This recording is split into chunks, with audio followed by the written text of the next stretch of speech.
नमस्कार दोस्तों, स्वागत है आपका इस वीडियो में। तो दोस्तों, जैसे कि आप सब जानते हैं कि भोजपुरी इंडस्ट्री में कितना अश्लीलता फैल चुका है। जी हाँ दोस्तों, देखा जाए तो सभी गाना आते हैं लेकिन ज़्यादातर सभी अश्लील ही होते हैं।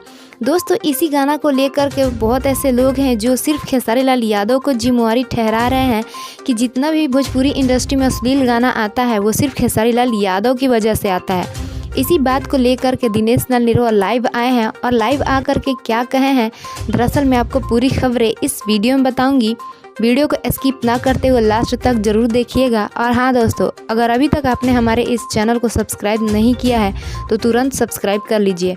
तो दोस्तों, जैसे कि आप सब जानते हैं कि अश्लीलता गाना कितना तेज़ी से फैल रहा है। देखा जाए तो हर जगह सिर्फ ज़्यादातर अश्लीलता गाना ही ज़्यादा चल रहा है।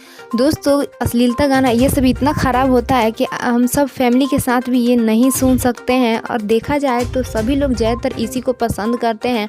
और दोस्तों, आपको बता दें कि अश्लीलता गाना की जिम्मेवारी सिर्फ खेसारी लाल यादव पर ठहराया जा रहा है। इसी बात को लेकर के दिनेश लाल निरहुआ लाइव आते हैं और लाइव आकर के कहते हैं कि देखा जाए तो अश्लीलता भोजपुरी इंडस्ट्री में ही है, क्योंकि भोजपुरी इंडस्ट्री के जितने भी कलाकार हैं सब देखा जाए तो अश्लील गाना ही बनाते हैं ज़्यादातर। और बेकार में खेसारी लाल यादव पर क्यों जिम्मेवारी ठहराना, देखा जाए तो सभी कलाकार तो वही करते हैं।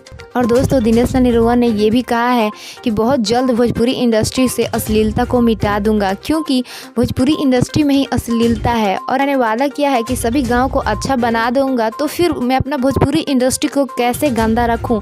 हाँ दोस्तों, बहुत जल्द दिनेश लाल निरहुआ भोजपुरी इंडस्ट्री से अश्लीलता को मिटाने वाले हैं और उन्होंने ऐसा वादा भी किया है। दोस्तों, आपको क्या लगता है, क्या सच में दिनेश लाल निरहुआ भोजपुरी इंडस्ट्री से अश्लीलता को मिटा देंगे? हाँ, सही भी रहेगा, क्योंकि दोस्तों देखा जाए तो जहाँ भी ये गाना बजता है सिर्फ अकेले में ही कोई बजा कर सुन सकता है। हम लोग फैमिली के साथ में इस गाने को नहीं सुन सकते हैं।